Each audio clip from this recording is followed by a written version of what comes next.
Assalamualaikum warahmatullahi wabarakatuh. Kami dari kelompok 3 yang beranggotakan Hanik Masruroh, Nita Yuliastuti, Muhammad Lufi Ashadi akan mempresentasikan tentang kelompok-kelompok sosial. Yang A. Pengertian kelompok sosial. Yang menurut Surjono Sukanto mendefinisikan kelompok sosial sebagai himpunan atau kesatuan manusia yang hidup bersama karena adanya hubungan di antara mereka secara timbal balik dan saling mempengaruhi. Yang kedua, menurut Hendro Puspito berpendapat kelompok sosial sebagai suatu kumpulan nyata, teratur, dan tetap dari individu-individu yang melaksanakan peran-perannya secara berkaitan guna mencapai tujuan bersama. Yang ketiga, menurut Paul B. Harton dan Kester L. Han mengartikan kelompok sosial sebagai kumpulan manusia yang memiliki kesadaran akan keanggotaannya dan saling berinteraksi. Yang B. Faktor-faktor pembentuk kelompok sosial. 1. Faktor darah. Kelompok sosial dapat dibentuk atas dasar kesamaan darah atau keturunan.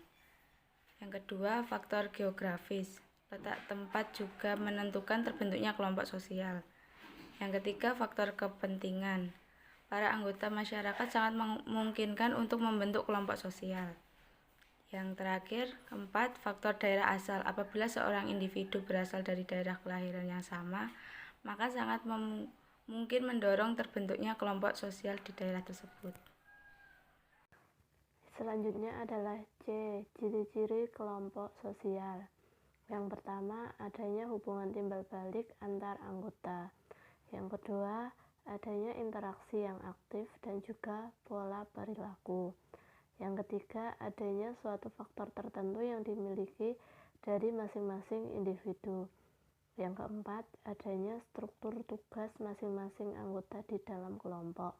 Yang kelima, jika terjadi suatu kejadian, maka satu individu dalam kelompok akan mempengaruhi individu yang lain.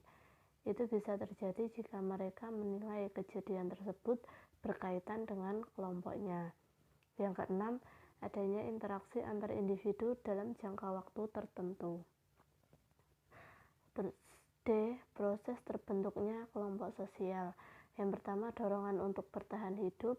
Yang kedua, dorongan untuk meneruskan garis keturunan. Yang ketiga, dorongan meningkatkan efektivitas dan efisiensi pekerjaan. Ya, saya akan meneruskan yaitu bentuk-bentuk kelompok sosial. Di antaranya yaitu 1. Kelompok semu. Kelompok semu dapat diartikan sebagai kelompok yang bersifat sementara atau sesaat. Sering kemudian kita sebut sebagai khalayak umum. Nomor 2 yaitu kelompok nyata. Berbalik dengan kelompok semu, kelompok nyata memiliki ciri kehadiran yang selalu konstan.